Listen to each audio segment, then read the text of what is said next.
back in St. Louis. Right? Dude, I always think like the long game, right, would be if you're going to slash someone's tire, like most likely at whatever point you've had that fit of rage, it could be traced back to you. You know, that's pretty standard. You didn't wait 3 months to make that attack. So the move is if you're going to slash someone's tire, you slash their spare.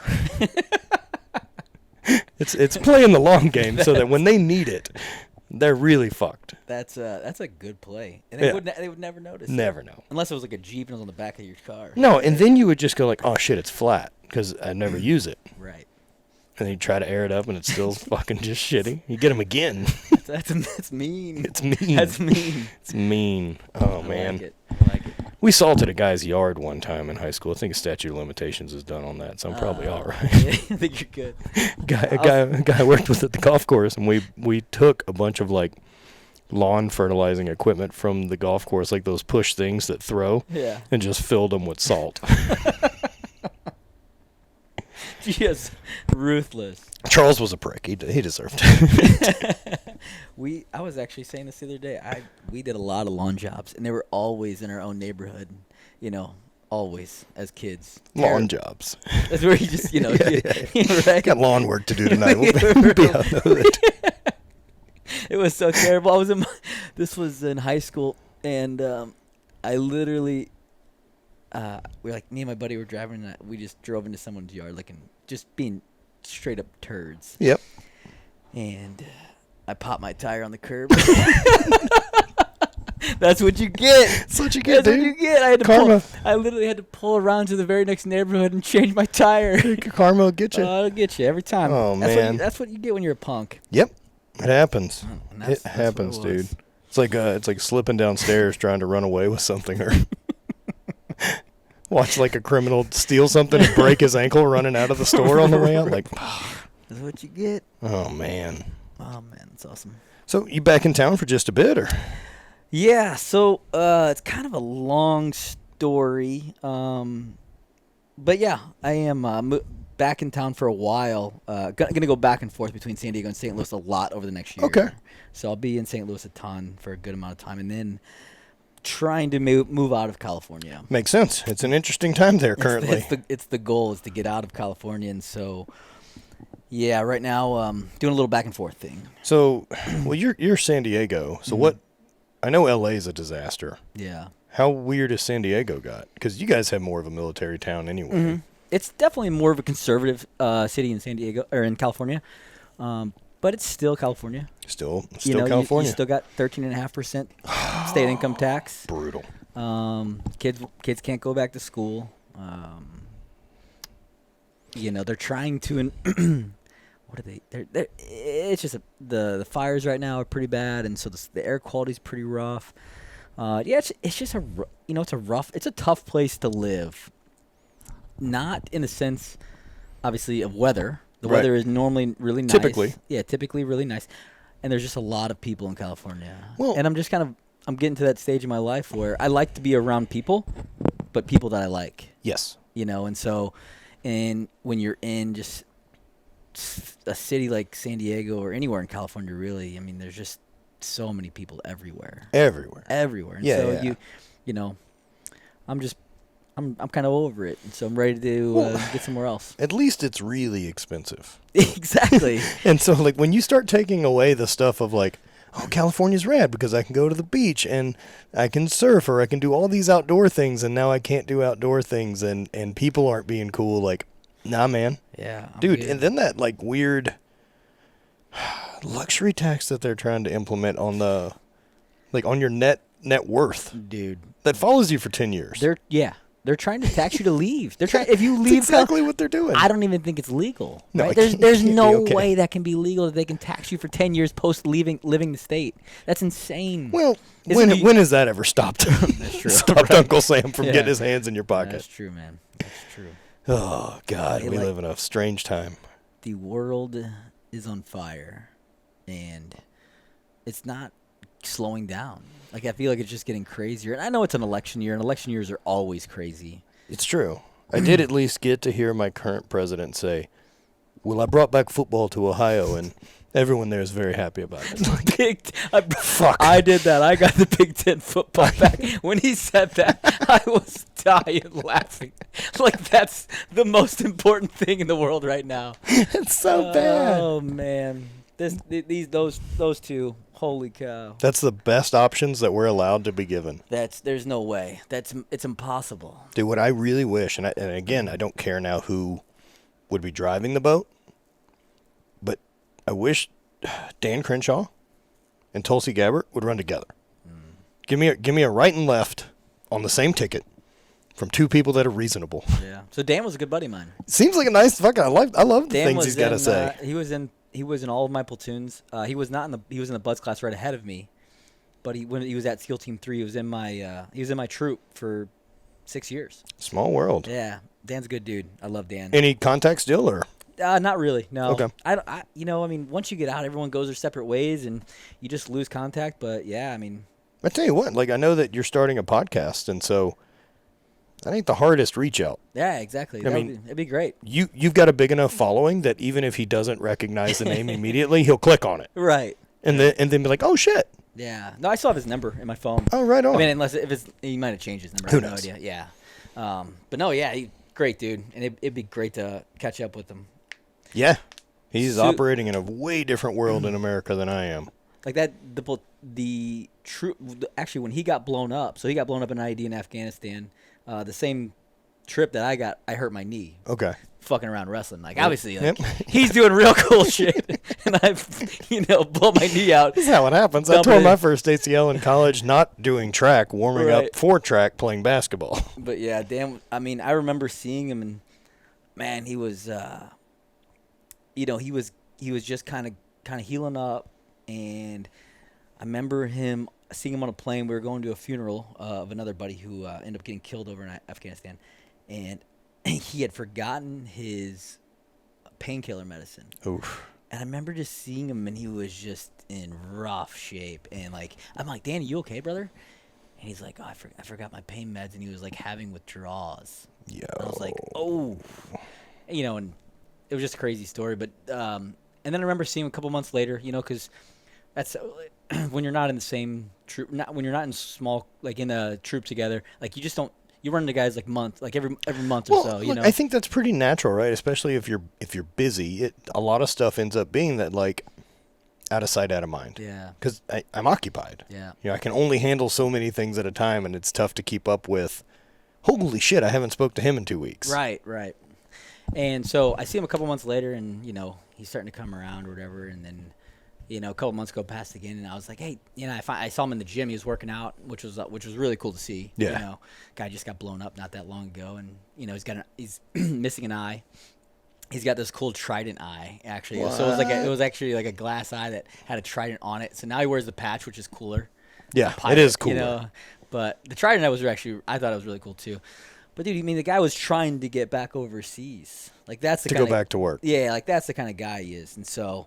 I have nothing but respect for Dan. I think he's doing a phenomenal job, and his political career will be great. I would not be shocked at all if he runs for president in the next 8 years. Yeah, if the current powers that be find him to be pliable enough, right? Exactly. That's such a shame. It's a shame that I feel that way about it. It's our system. It's bad. It's our system, right? And how do we fix it? I don't know. That's true. I don't know either. I don't even really love to talk about it because it's so far outside of my knowledge or grasp because I'm not the kind of guy who likes to just sit and complain about things if I don't have solutions. Right. So it's tough, I don't know how to fix that. Yep. Look, man, I say that all the time. I was like, look, I appreciate that I've been given a platform. Right. But I stick to my route. Right. You know what I mean? Yeah, stay in my lane-ish. While I don't agree with the current political candidates, no one's asking me to step in at that How job. should we fix this? I've seen you throw a hammer. How do we fix this? You're pretty good throwing rocks in the field. Maybe making some shirts. Would you like to take a turn at running the country? No, thank you. I love your brand. Hate brand. How do we fix our political platform? Oh, God. You like to pay the man. How do we fix this political perspective? Oh yeah, you're right. Let me tell you my my ideas. Oh man, yeah. Plus, not to mention the weirdness of a pandemic, and it's been a year. It has been a year, dude. It still feels to me because the Arnold didn't happen, and then like the big things that I use is like, oh, that happens at this time of the year, and that happens like they didn't go down. Yeah. It still just feels like March. Kind of like we went over to Bonnie's sister's house yesterday, and for her nephew's birthday party, little 4, and like pulled up and like the pool's open, and I'm like, oh man, it's time to cover the pool already. Like it's fall, right? And I'm like, they must have only had it open for 2 weeks. Like, but no, of course they've had it open since it's been open 6 months. We were actually like locked down for like 3 of those months. Just have no concept of what. It's been a year. It's been such an interesting year, and exactly like you don't like it feels like the summer that never was. Yeah. You know, like there really wasn't a summer. It was there was no for me, baseball's a big thing. My kids play baseball. Oh, right on, yeah. You know, they didn't get their baseball, right? They got to practice a lot, but they didn't get a tournament until probably 3 weeks ago. And so we were still in California at the time. We actually could not play Little League sports in California. We had to travel to Arizona to get a tournament in. It wasn't terrible. It was a 5-hour travel. Sure. It wasn't rough, you know. But it was just crazy to me that like we couldn't play sports in our own city. Dude. You know, like it's nuts. And so it's been such a crazy year. Yep. For me, other than the kids' sports, like my life didn't change drastically in any way. Same. You know? I'm very fortunate. Look, we don't have real jobs. Right. You know, and I mean, other side of that is business is great. Yeah. Because people are buying shit from home, so this is very good. It's not a bad thing. I am not trying to complain in any way, shape, or form. No. I understand people are in a rough spot, and yeah, we've been doing with the company like stuff like that, just looking at different ways to market, and so we've been doing like try to do fun giveaways, right, to hook people up, and so like we just gave away a gravel bike from Niner. Oh, that's cool. So it was like $2,200 brand new bike. And dude, bikes were like you couldn't find them. You can't find them in. No, you couldn't find them. Fucking, it's the best year ever for bike business. Dude, yeah, it's so crazy how this pandemic has really shaped so many different things. Like look at Rogue Fitness. Yeah. I mean, they can't keep up. They had the moment I remember seeing the email or Instagram post where they're like, we're shutting the site down for 2 hours to stop taking orders so we can start filling them. I was like, oh man, like that's a whole different level of stress, right? Oh, that's crazy. I mean, good problems, great problems, but still problems. It is, yeah, it is. You know, and then the idea of like, so what? We need to hire 50% more people to keep up right now, and then what? Let them go and right. And you know, if this goes back, like when this goes back at some point, hopefully. I just don't know, man. I don't know what we're gonna see. I think we're gonna see a shift that doesn't shift all the way back. I agree. I definitely think some things are going to be adjusted for forever. I think that people are, you know, it'll be interesting to see how gyms come back from this. The CrossFit gyms will be okay because they're community based. Right. Powerlifting gyms will be okay because they're community based. Right. But Golds? Yeah. You're in trouble. LA Fitnesses? You're in trouble. Yeah. Those people already bought home stuff. Right. Exactly. That's why Rogue can't keep stuff on the site, man. Yeah, and people are gonna from now on, they're gonna see this pandemic as something where they don't want to get caught like that again with their pants down. Why would you? Right now, I gotta have home stuff. Yep. You know, and so now you have this home stuff. So may as well train at home. May as well work out at home, especially if you go to a LA Fitness or Gold's where you go in there with your headphones on to get your workout in. Yeah, I'm very glad that I've spent a very minimal amount of time in my lifting career in those facilities. I just don't get it. I never, you know what? I did Gold's. That's actually where I started doing CrossFit, was in a Gold's gym. And it was actually downtown. Come on. Yeah, down here in downtown St. Louis. And I got a set of bumper plates, a barbell, a wall ball, and some rings. And I would go into the back. There was like this back room. I think it was an old aerobics room or something. Yeah. You know?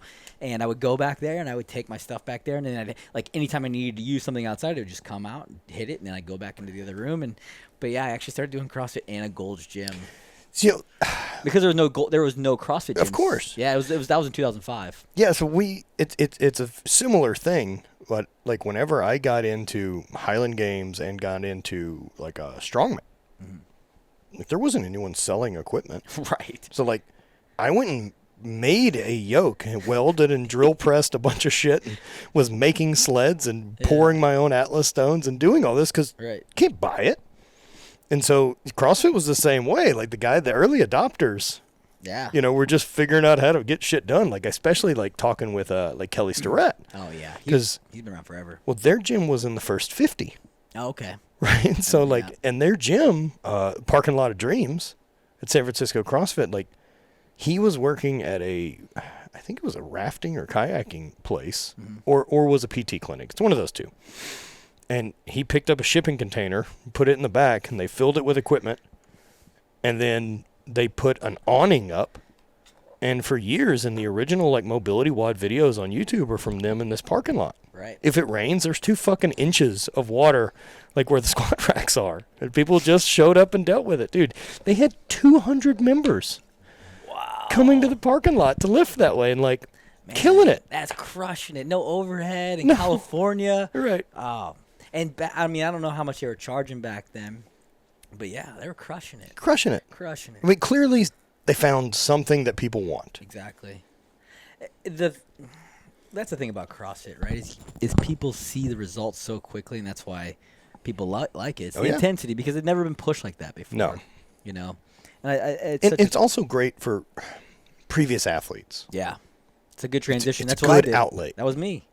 You know, I was done wrestling, and I was like, I was doing a little bit of bodybuilding. That was the only working out I did, because I didn't. It's boring. It's super boring. I hated it, every minute of it. But I was like, I can't, get out of shape, and then I found CrossFit, and I was like, dude, this is awesome. Like, I can almost be. It was before a sport, but I knew that it was competitive just by the nature of it. Right. Right, with your buddy, or at least against yourself. Yeah. More so than bodybuilding. Yeah, for sure. I mean, and now that they implement the strongman stuff and all that, that's awesome. When did you get into Highland Games and all that? So, I got into my very first Highland game I did was in, like, November of 2008. Okay. And then 2009, I think I did 6 or 7 games around.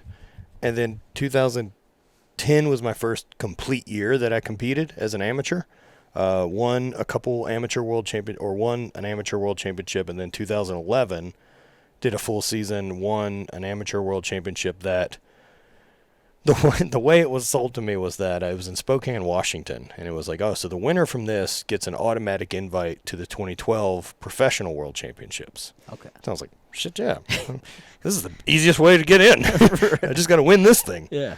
And so, like, I finished that contest, and they're like, oh, how you feel about Worlds? I was like, I'm excited. I'm excited to get home and, like, prepare and train for it. And they're like, well, it's in 2 weeks. I'm like, come again? I was like, oh, you mean I'm going to professional Worlds in 2 weeks, not in a year?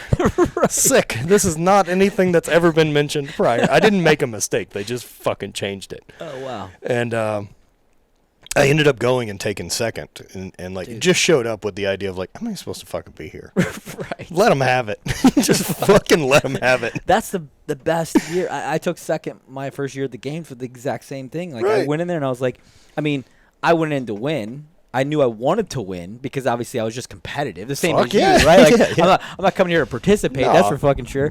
But I didn't have, like, no one knew who I was. Right. There was no expectations. So I didn't have, the only stress I had was the stress I put on myself. And what year is this? This was 11. Okay, so is this still, like, at the ranch? No. This was the second year at the Home Depot Center or Carson or whatever. Got it. But it was the first year Reebok was involved. Oh, right And on. So yeah, it was the first year the prize was, $250,000 to the winner and $50,000 to the second place guy. Which is still a way better paycheck than I've gotten a single paycheck in my life, which is still sick. Right. It was good. Yeah, I was in the military, so I wasn't hurting. For me, it was literally just extra money. Yeah. And for fun. It was things that I was already doing, right? I was using CrossFit to stay in shape because I enjoyed doing it. I enjoyed working out. And so now I was like, wow, there's a sport, really? Like, I get to go compete doing this shit? Pretty cool getting that real check after the taxes come out, though. Yeah, that's You're great. Like, oh. So that's what 50 grand looks like. Especially because when you're in the military, you don't pay as much in taxes. Right. It's so nice because you don't pay taxes on all of your. because your base pay is super small, right? Like you can look up how much people make in the military. So I was in what year is this? 11. I was in E5. 4 years of service. You can literally look up. There's a chart. Yeah, of course. So Yeah, it looks right. up. So like your base pay is like $2,400 a month. Okay. But then you get, stationed in San Diego, you get $2,800 for housing. That's not taxed. Right. You get your extra pays, demo pay, jump pay. All your other skills. All the other skills that you have that for being a SEAL, and so none of those are taxed. And so, Oh, sick. So most of your money, like 70% of your money, is not taxed. So Yeah, I'm pretty good with that since you guys at some point for work will get shot at.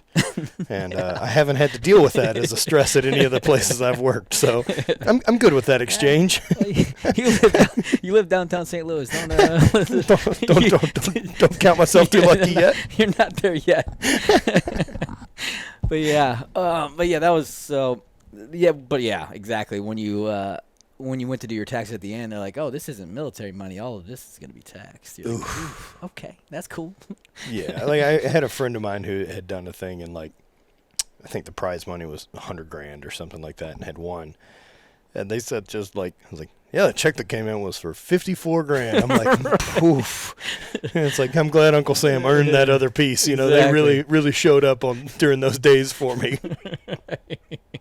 They hooked me up. Without him, I don't think I would have been there anyways. Right, and it's so easy too. I think for your, and look, I'm not trying to defend the ultra wealthy by any stretch, but like, look at what friends of mine I know that run bigger businesses. Talk to them about taxes, and it's just like, well, I pay $200,000 a month in personal income tax, and then at the end of the year, I got hit for $700,000. I'm like, tell me I'm not doing my share. And right. I'm like, fuck, man. Like, that's a lot to swallow. Yeah, exactly. Yeah. Don't get me wrong. Taxes are a necessary evil. They are. But, man, when you look at percentages-wise, sometimes it's an interesting thing. And, again, I don't have a solution. I don't either. The only thing that I think of is I like a use tax. Mm-hmm. So, stay out of my income tax. Property tax I get, other than I don't like the fact that I can own my house and then somehow not pay the property tax and you get my house. So it's like I'm always paying rent to live in America. So, okay. But I like the idea of a use tax, right? Because I believe people with more money are going to buy more expensive things. Mm-hmm. And so let's put 15% as a tax rate on purchases. Okay. And that way, if I'm going to spend $100,000 on a vehicle, I have to pay more than, say, if you're going to spend whatever on a car. Right. And so I think that would leverage things a little bit better. And then we have to get rid of all of the fucking tax cut. Like don't allow me to write everything off. Because if you're going to give me a way to beat your system, and I can afford to pay someone to help me beat your system, right? That's what you do. You pay someone that you think paying them will still make me pay less. And to be honest, it's typically not that much money. No. CPAs aren't expensive. CPAs are like $400 to do your taxes. It's not that crazy. And good ones do great jobs. And good ones do great jobs. Yes. Yep. It's an interesting system. Again, I don't have the answers, but no, I don't either.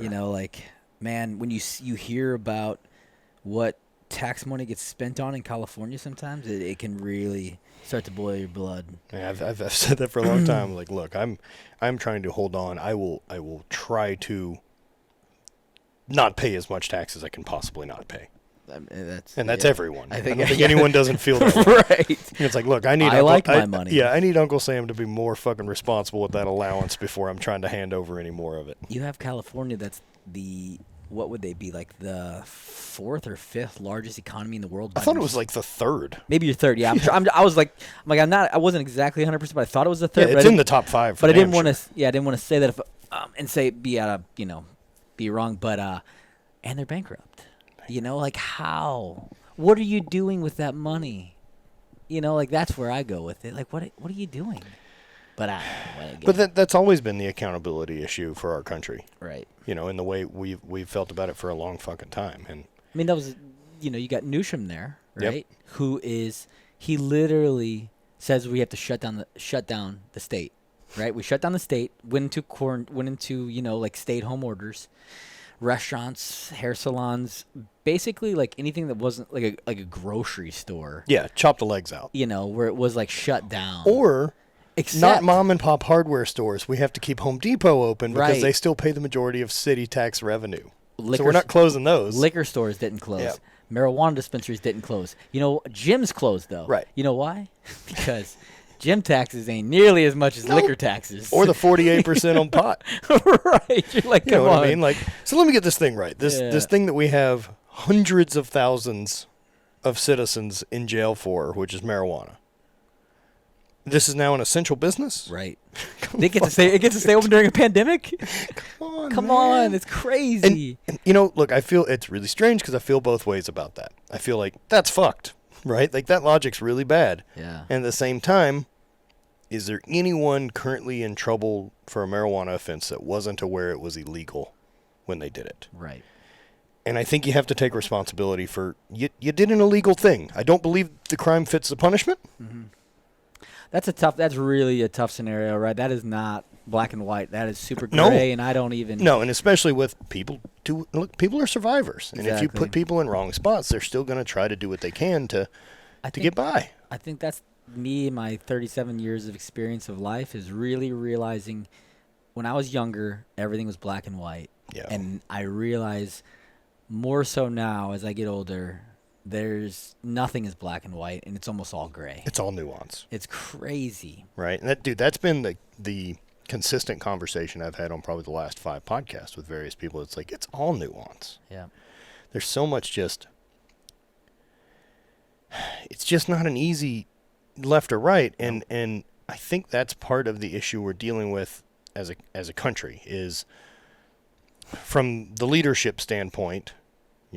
Without the politics of it, just personality-wise, I feel we have a leader that never admits they're wrong, doesn't say I'm sorry, and won't apologize. And if that's the case, it's really hard to make progress if you don't ever admit I fucked up. Yeah. Because then there's no reason to change course. Like, I have to do that in my own training. I have to do that with my businesses. I have to do that with everything. I'm like, yo, this was wrong. Let's not do that anymore. I did a workout yesterday. I was like, that was stupid. I shouldn't have done that. And that's just how politics are in nature. None of them do. I don't like to point fingers at anybody. No. Because they all are the exact same. Like, none of them will apologize. That's like the running thing is like, we just want an apology. We just want to hear you say you were wrong. Right. And none of them will. And it's we can't even currently get our president to say that he disagrees with white supremacist organizations because he's still playing the political game of not really answering a question. It's just a shame. It's a shame that that's where we've gotten. Right. It's really crazy. I mean, yeah. It's the first time in my lifetime that I've felt embarrassed to be American. I don't know if I would say I'm embarrassed. Have you seen this? Have you seen the movie, why am I losing my mind right now? The Social Dilemma. I have not watched it yet, but I'm familiar. Get into it. Yeah, it'll be a deep dive. It'll change your perspective on a lot of things because I think that right now we are everything is so radicalized, right? Mm-hmm. Like in past, the person who was elected our president was always the most moderate, right? The guy because you always had your political side, right? You had your conservatives and your liberals, and you had that platform already, right? So if you had an R or D next to your name, you knew you had those people, yep, right? No matter what. And then the most moderate president typically came into office was because he could pull the other side to him. He could pull the people in the middle who were undecided, right? Who didn't declare themselves as Republicans or Democrats, right? And so now the swing states, exactly, right? And so now we have it's because of social media, I think. Everyone is like you have to draw the line in the sand and declare which side you're on, and you have to scream it from the top of your lungs. And there can be no conversations. No. And when you watch the Social Dilemma, the thing the guy says is he gets asked a question in the show, and he's like, "What are you most scared of from this?" And he literally looks in the camera and he says, "Civil war." Yeah. And it's crazy, but it's true. Because, I mean, I don't know if it really is this way, but it's being portrayed this way. It is And it's indeed. Because everyone is so willing to go on social media and write these things that they probably wouldn't say to a person to their face. Of course not. You know, and it's like, man, like. Well, that's the accountability. Exactly. That we don't have any. Right. We don't have any accountability. We just literally, we go on these platforms, we write what we say, then we can put our phone away and we don't have to look at it again. Right. Or you can sit there and get in arguments and call people names, and instead of having a civil conversation about something and actually maybe just having we disagree. No big deal. You know, it is what it is. Well, it's like playing Xbox Live, or not maybe Xbox Live, but online gaming and talking shit at that level, right? Mm. Or like I remember being in middle school and getting instant messenger. And we would go in there and just talk shit Right. in chat rooms Right. because you're invincible. Yeah. Right, and just say the worst things possible to back and forth with some stranger who's probably another idiot kid. Of course they are. Right. Or an idiot grown adult. It wasn't supposed to be my parents who were doing that. Like, Right. you guys are better than this. You're falling for it. Like the kids. Yeah. But how they say in the movie, the show Social Dilemma, is these companies that are using these social media platforms, they're using your own brain against you. They're using human psychology against you. It is like using the very first computer against, you know, the most crazy advanced computer technology, you know, out there against yourself. Right? Your brain is the old computer, right? That it only knows the very linear things, right? Where this thing is like, no, we can, if we put this on here, and because he's looked at it more times than this, and like this is going to keep him on our platform more. It's crazy. It is, right? And so one of the issues I have, there was another show going over the same type of thing that I was looking at, and it was about, you know, dealing with the data mining and the way those companies treat the data, and that the data is valuable. Right. You know, that, look, I know what time everyone picks up their phone, so I know what time you essentially wake up. I know what time you go to bed. I know where you shop. I know all these things, so I can target advertising to you in X, Y, and Z. It's very easy to get caught in the evil empire, nefarious side of that. Right. But I'm also really glad that when I'm scrolling through my phone, it's not giving me ads for daycare because I don't have kids. Right. I'm glad of all the ads I don't see that don't have to do with me. Yeah. Because that would suck. I'm like, what the fuck? I don't want tampon ads. You know what I mean? Yeah, right. It's easy to think that like your scroll and my scroll are the same, but they're fucking not. No, they're not. It's very easy. Like, there's probably some overlap. Yeah. Because our universes cross a bit, but Sure.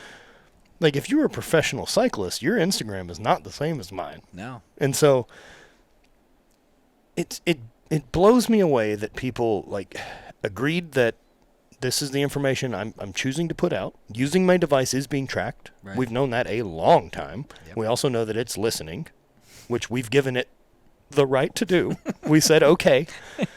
And so instead of taking the responsibility and saying, like, maybe I should be better about when I use this, how I use it, we want the same companies that have done this.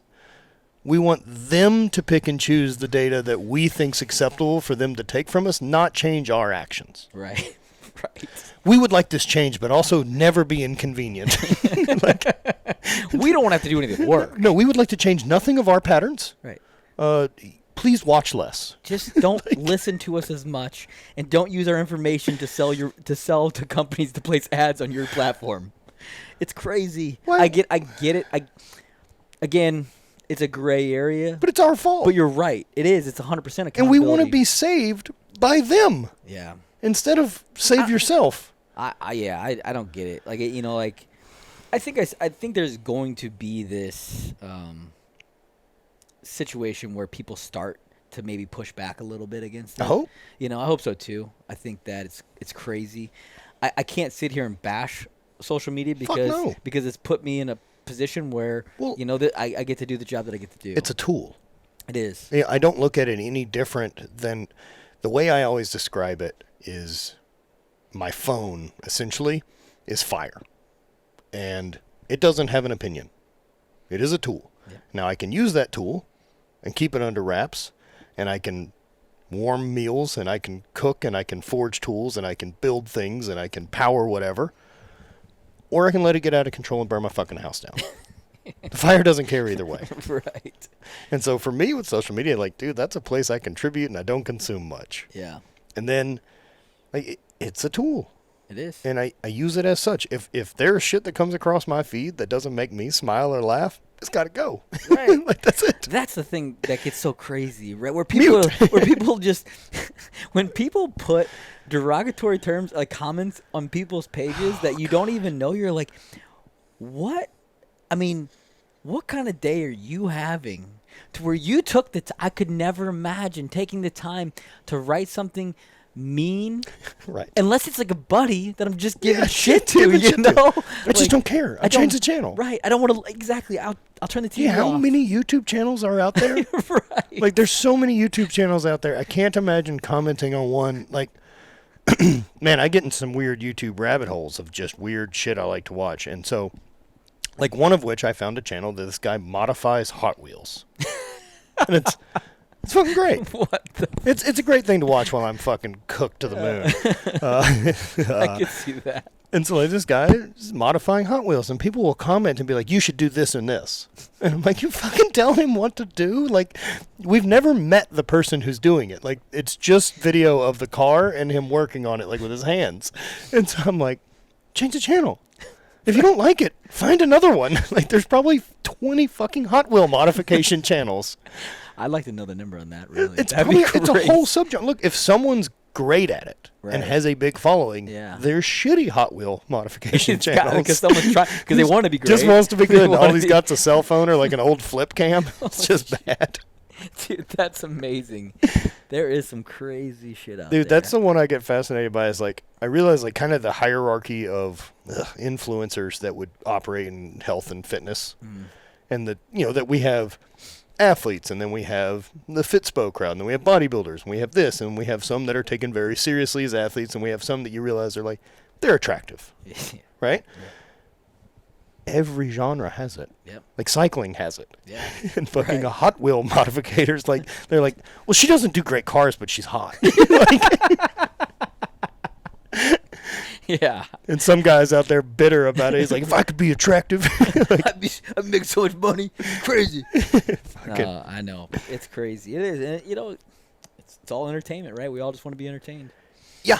And I mean, look, and I am far from being removed to the point that I don't find it odd or the level of narcissism that comes along with some of it to say, I think the conversations I have with my friends are cool enough that someone should pay me for that. Right.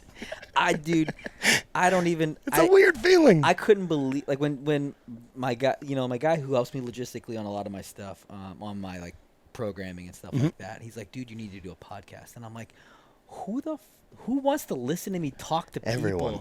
people? And dude, yeah, like, everyone. We've had a really great time. I mean, this is, we're going to share this podcast. Yeah. And so it's going to be episode 7. Yeah, man. And I'm like, dude, I'm getting, like, such great feedback on it. I think this is like 146 or 147. Dude, that's so awesome. I've been consistent. The interviews I haven't missed maybe one or 2 weeks since I started. But do you ever do, like, by yourself? I started. Okay. So the easiest way to transition into that is to do Q&A. Yeah, of course. Like, do a Q&A with like Instagram or something like that. Yeah, that's a great idea. It's an easy way to do it, and it gives you a second upload. Right. And you get better at it. Yeah, I the thing for me is I'm always, no matter what it is I'm doing, I'm always trying to get better at it, of right? course. That's the whole fun part. Yeah, that's the best part. And so listening to myself. Oh, God. Oh, bro. You can't pay someone else to edit it. Once you're done. No, I don't. Just don't listen to it. I don't edit it, but I do listen to it because I know I'm not a great speaker. Right. Like, I used to be deathly afraid of getting up and publicly speaking. Like, I'm talking about the anxiety that would go through my body. I've had to leave rooms before. Come on. Like, I'm talking, like, I would get tunnel vision and sweaty. Oh, like full panic attack. Like full panic attack. Like, and this was in a room of 7 people. Yeah. You know what I mean? I'm like, but performing and competing in front of people, no problem. 0 issues whatsoever. I mean, I get the butterflies. Yeah, but the butterflies are good. That's good, exactly. It's not a bad thing, and that was all sports. I always got butterflies, and that was just, the excitement, not more less nervousness, but more excitement than Yep. getting to go out and compete. But when it actually came to speaking, man, I was just it was not my thing. Most people. And I hated it. Exactly. Most people are not interested. People say that it's actually their number one fear over death, which is crazy. Public speaking. And then once you do it and once you get used to it, man, it's so crazy. And you realize it's really not that big of a deal. Don't get me wrong. I'll still get those little moments, but I can contain them now because obviously I've done it a bunch of times where I'm, out there speaking in front of groups and especially when you're speaking on the subject of yourself, where it's super easy. Right. I'm not going to forget what I'm talking about. Yeah. It's me. It's my life. So it's not a hard thing to talk about.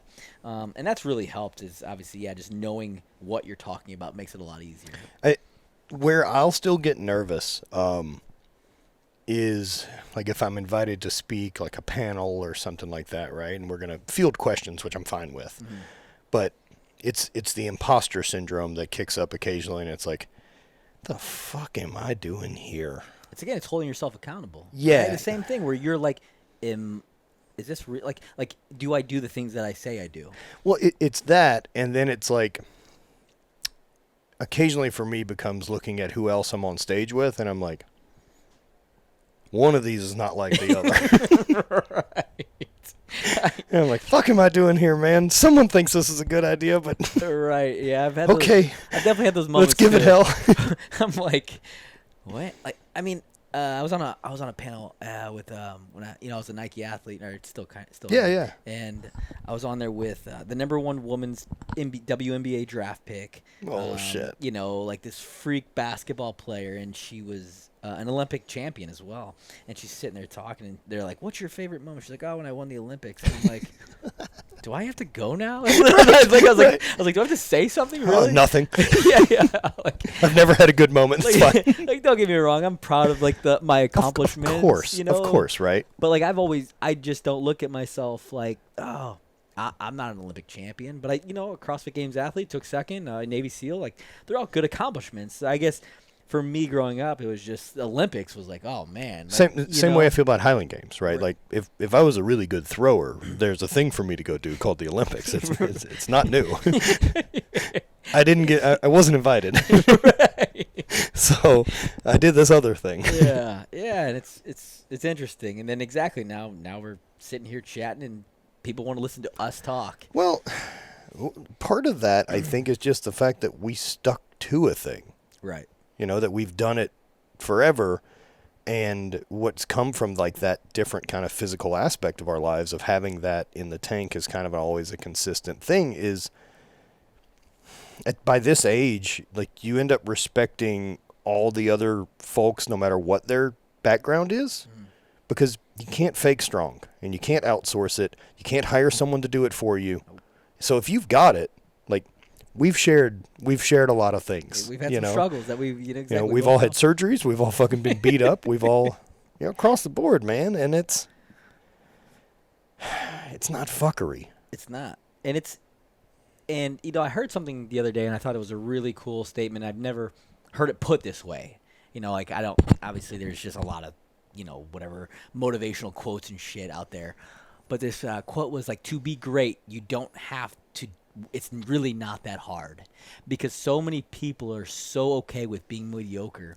You have to go just one little step further to be great. Yeah. And it like sunk in and stepped in. I was like, damn, that's so true. Or a lot of it. And I'm not saying I'm great by any means. Yeah. But but to go out and do awesome stuff, it really isn't that hard.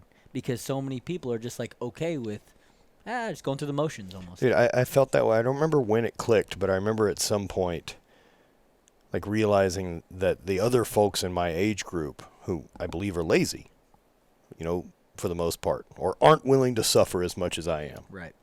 That, like, if this is who I have to compete with for jobs the rest of my life, okay. Yeah. I'll do just fine. I'm in. I'm in. I will happily outsuffer you. Yeah. And enjoy it. And that's the thing. Like, because I just want progress. I haven't lied to myself about some there that fixes my bullshit. Yeah. I just want progress. Right. I mean, the thing I was thinking about this on the way over here. The thing for me was just I people would look at the stuff that I don't do and call those sacrifices. Where I'm like, you think I sacrificed? I'm like, I didn't sacrifice. I didn't want to go to the bar. Right. I didn't want to go drink. It's so funny that people, dude. That's one of those things that, like, you know, Bonnie does online coaching, and then like I've helped a handful of people, and like I'll get questions, and it's like, you know, nutrition, blah blah blah. How do you handle alcohol? I'm like, I don't drink. I did a lot, Right. at one point, but I don't anymore. I have a couple beers a month, maybe I'm two. I'm literally the same, like 2 maybe a month. Well, I quit being able to predict my hangover, Exactly. and it can be I can have a beer and feel shit tomorrow, and I don't have an answer for that. And so, look, the juice ain't worth the squeeze. I'm not drinking anymore. Whereas Yeah. more herbal remedies have tended to not prove me to have a headache tomorrow, and so it seems better. I'm the same way, man. I was a big drinker. I drank a lot in my early. I was in early 20s. I would say early 20s, a big drinker, and yeah. Now I'll have maybe 1 or 2 beers. I still have a taste for it. I still enjoy a Yeah, beer, same. but I'm not gonna. I'm exactly the same thing. It's not worth. I would rather be able to get up, go work out, do whatever I want to do. But then that's the key word. I'd like to be able to get up and do whatever I want to do. Right. Not, and then the cycle of like, well, I laid on the couch and I was fucking lazy, and like, I'm constantly just trying to outsmart that part of me Right. that wants to do nothing. That's a great point. That's an old Anthony Bourdain quote, Yeah. and he's like, "My life is a series of steps and strategies to outsmart and outwit the pot smoker in me that wants to lay on the couch and do nothing all day." Dude, it's a great point. I mean, it's true because that's in all of us. Yeah. A lot of people. I mean, I don't care who you are. I don't care who you know, the baddest dudes out there that portray themselves on social media to be these fucking 30-milers every day or whatever. You know that I'm. You know, David Goggins, man. It just be hard. You just be hard. You know why he does that? Because exactly what you just said. And that's what I don't know David Goggins at all. Sure. You know, he's a SEAL, obviously, but. And we share that, and I respect him, and I think it's cool the motivation he's putting out for people. If people Dude, need he's that, doing way more good than bad. exactly, and if people need that, then great, fantastic. But when people ask me about him, I'm like, he's an extremist. Yep. He went from one extreme to the other, and he realizes if he's not this extreme, he's going to be this other extreme. Because that's what he was. He was a overweight guy. What he was, like an exterminator. Yeah, unhappy. You know, unhappy, drinking milkshakes. Right. In his story, you know, and you're talking about it, and I'm like, you know, I didn't come from that. I'm not like I wasn't like I was always an athlete, so I was always in decent shape. I mean, look, and my childhood was way different than his. Yeah, you know, I listened to his audiobook too, and I'm with you. My problem as like an athlete and performer, where I get interested, is like, well, I'd like to hear the story about the guy who went to Bud's and just knocked it out of the park the first time and didn't have to go in for the third round. Right. Like, that's the badass. Yeah. The one that did it in his sleep. I didn't want to try. Right. I'm not trying to brag. I understand. Fuck You David know, Goggins. but, I see what you're saying. No, man. It was like, to be honest, people always ask me what's the toughest thing you ever did, and I say it's college wrestling. I fucking bet. It was one of the most brutal, and I think I just wasn't prepared mentally for the transition from high school sports to college sports yet. You know, like Different ballgame. It was a completely different ball game, and I was a little cocky, right? I came in from, I thought I was, our high school wrestling coach was an animal, and Yeah. we came from a really good wrestling program, actually St. Charles West. It's not too far from here, little 30 minutes away. Craig Martin, phenomenal coach. He was a All-American at Mizzou wrestling coach, and he hammered us. Right, I walk into college thinking like I've been through some tough shit in my life, naive as all. And man, I walk into college wrestling, and I went to Lindenwood, not even a Division I wrestling school, NAI, and holy shit! Yeah, it's not like you showed up at Iowa with Brock Lesnar, or fucking one of those monster factories. Right, this is NAI college wrestling. I'm like, okay, no, man, it was a different level, and I had the wrong mindset for it, and I think that's the transition. But Bud's, get back to what we were talking about. Bud's is tough and it's hard, but exactly like it's like people put it up on this pedestal, and I think that's why the dropout rate is so high. It's like 200 and or it's like an 80% dropout rate. But it's because people put it up here. But I think that's also a misconception, and I was lucky enough to hear someone talk about buds. A handful of different friends who've all been through it, and it's their frustration was in the strength and conditioning community when they're trying to mimic buds training, seal fit or whatever it is, right? These different things, and they're like, man, you're missing the point. The reason 80% don't pass buds is because that's the plan. Right. Is we're setting up a course for deselection. Yeah. We want 80% to quit. That means we did our job correctly. Yeah. And it hasn't changed for years. Of course. For years. It's not that people aren't tougher. Right. It's that we're not going to stop fucking laying into you until 80% of you quit. They're going to make you quit. Yes, this is the goal. We're not stopping until we have you quit. And it's... We're not going to pass a whole class. Right. It's not going to fucking happen. And I just don't think there's that... I mean, could you maybe find 300 guys that could make it through and put them in the same class? Probably. You probably could. But they're still bottom of the ladder, man. Exactly, right. There's always going to be. There's always going to be people who, just are out there and they're not going to make it through it. It is what it is. You just run into freaks out there. Yeah. Like, I had friends that went through buds 3 times, though. I was like, you like buds. I hated it. I didn't want to be in it at all. This 2 weeks was enough for me. Yeah. I didn't fucking need 6 of it. I was like, oh, man. It's 6 months, and I was like, I wanted to be in it as little as possible. So, Yeah, I don't think I would have fared well.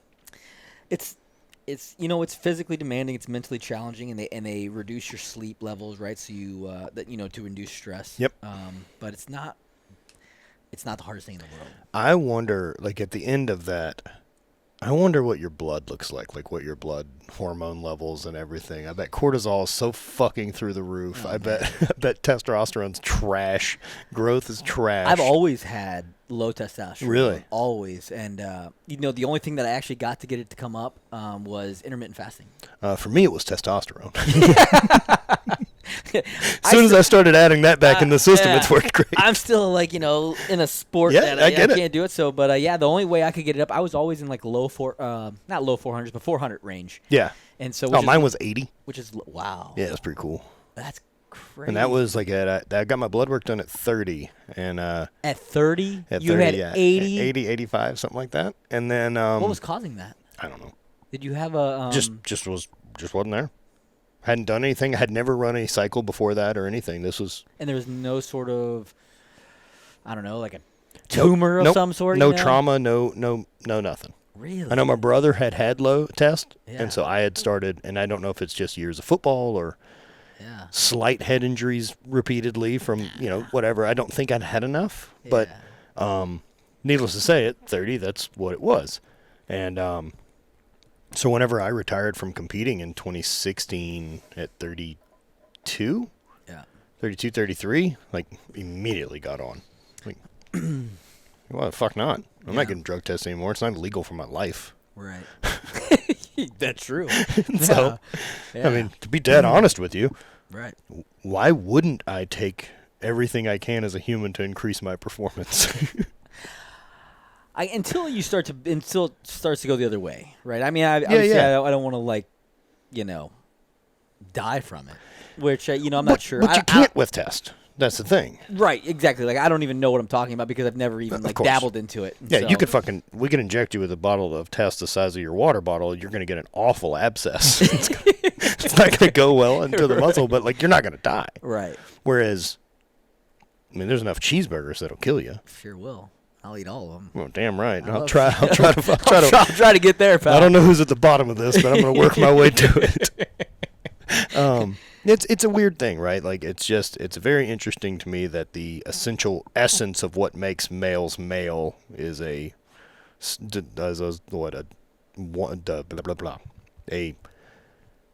Section 1? What's it called? Drugs in that category? Oh, I know what you're talking about. Yeah. Fuck, terrible with that, but yeah. Class. Yeah, class whatever it is. Class. It's a felony. Yeah. Yeah, and so work with a doctor, get my shit done, sort it out. And monitor my blood on my own. Yeah. Every 3 months. Okay. Nice. And so, I like my test to stay around 1,000 to 1,200. Okay. And that you just feel better. Normal. Everything. Yeah. I feel in a way that I never have to consider why I'm tired. Right. I know I'm tired because I fucking beat the shit out of myself. Yeah.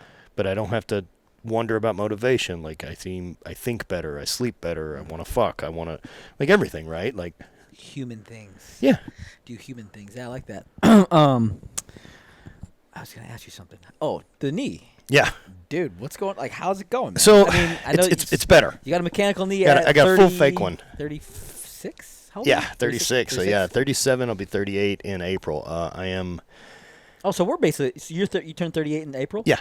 Okay, I turned 38 in July. All right. Yeah. So we're pretty much the same age. Yeah. So fake knee's good. I mean, it's not full range of motion, but it wasn't prior to surgery either. So. No, never will be again. It's not gonna. The issue I currently have is my hip. Right. The right hip on that side's also beat up. Okay.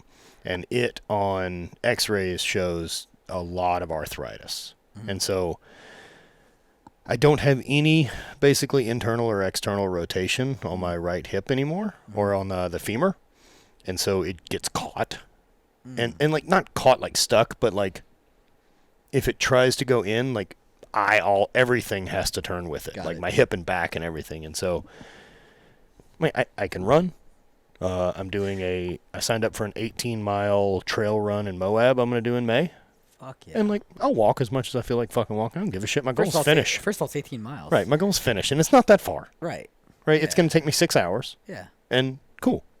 Probably quicker than that. Yeah, maybe. Yeah. But that's what I put down as an estimated time. Like I can walk. What's the elevation gain? I think it's like 2,000 feet. The thing you might run into is the downhill shit. Probably, and I'll walk. I don't have a pride that my goal is finish. It's even walking downhill shit is what crushes me. So I did this thing out in Boulder with a buddy, Tosh, where it's called it was like Big Fish. He has a Big Fish Foundation, right? He works with vets with mental shit going on, right? Okay. PTSD and stuff like that. And so we basically did this event where he kind of set it up to where you had to find failure, in a sense, where you did 2.5 hours of either running on a true form treadmill or on a 2.5 mile loop that he had around on his property in Boulder at like 6,000 feet or something like that. Yep. And so I was like, I'm gonna come do it. I'm not that far out from a high tibia osteotomy on this left knee. That's a fun one. But I still don't have any ligaments in, so I don't have ligaments. Fuck them. They're weak. And so I'm like, man, I'm gonna come out and I'm gonna do this, but I'm not gonna have any expectations on, and I'm not gonna be afraid to like stop at the moment I feel like I need to.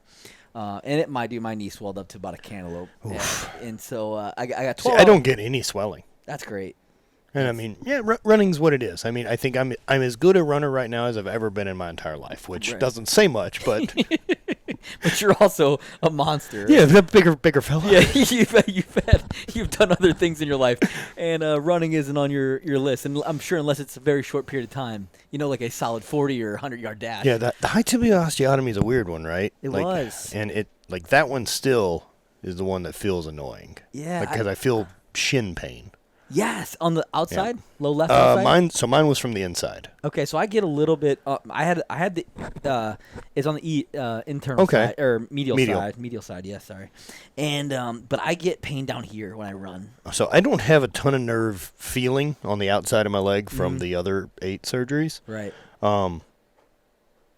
Now this foot will sit like further down on that side, and I don't know if it's just nerves not pulling. But yeah, I'll get like weird shin splint feelings. I have the triangle that this is all numb. Yeah, that whole thing. Yeah, like you can't I'll feel that weird feeling when I hit something on it. Yeah, so it's like I don't feel much, but like if I was to walk and accidentally drag it across the corner of like a cardboard box, I think you've cut me open. Yeah, exactly. Like I'm bleeding everywhere. Somehow my intestines are out of my shin. Yep.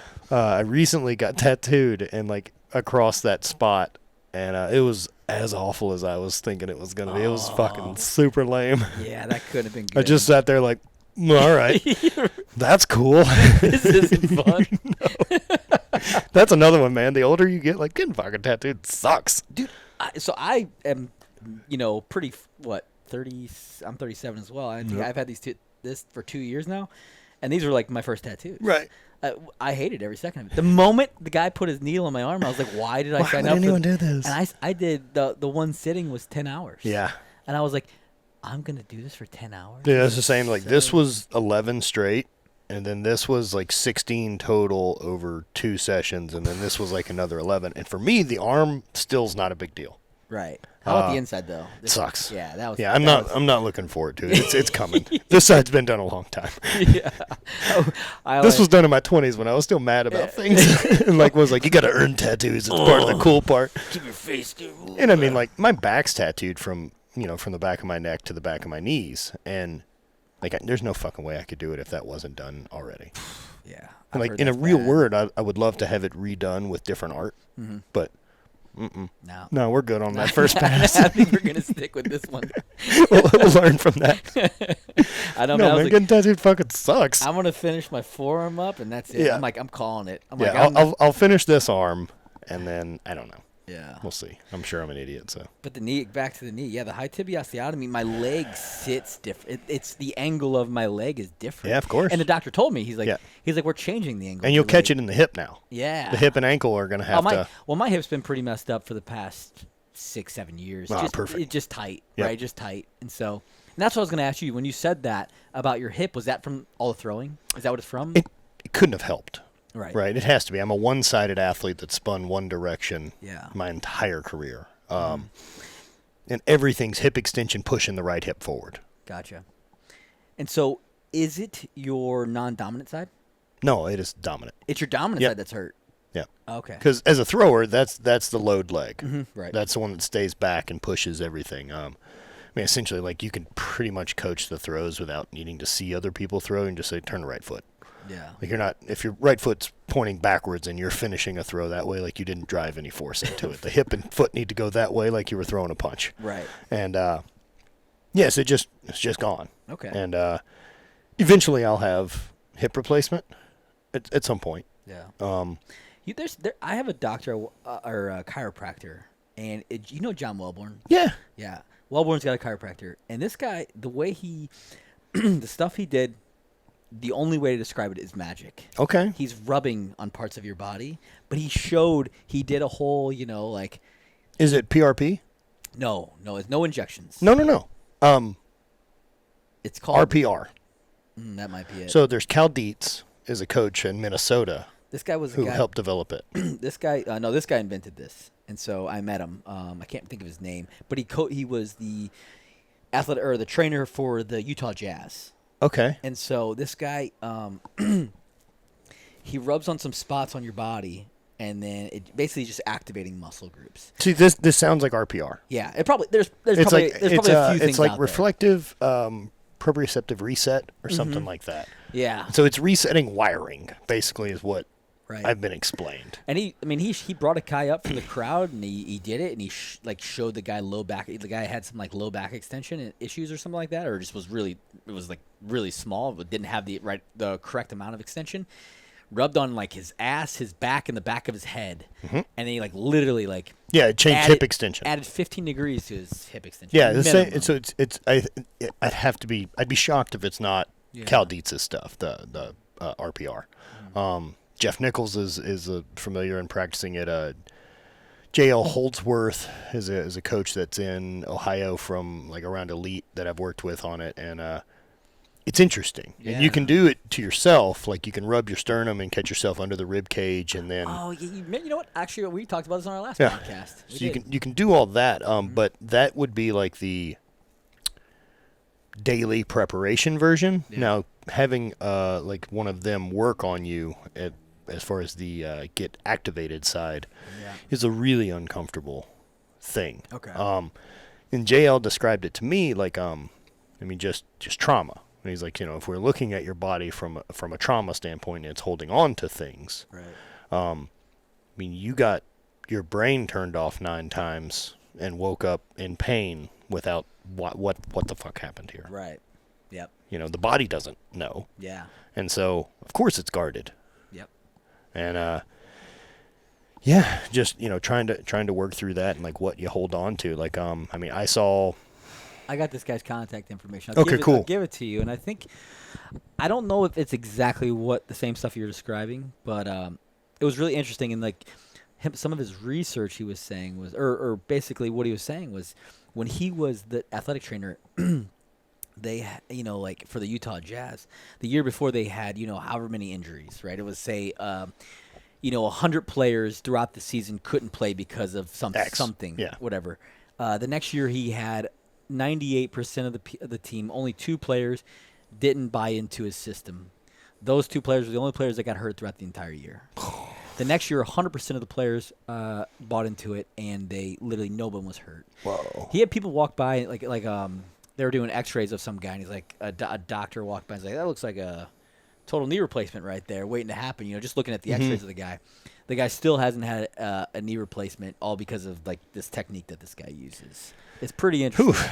I know. Really interesting. I'll give you his information. And, look, I'll take help fucking anywhere I can exactly, get it at this man. point. All right, like that's all we're trying to do.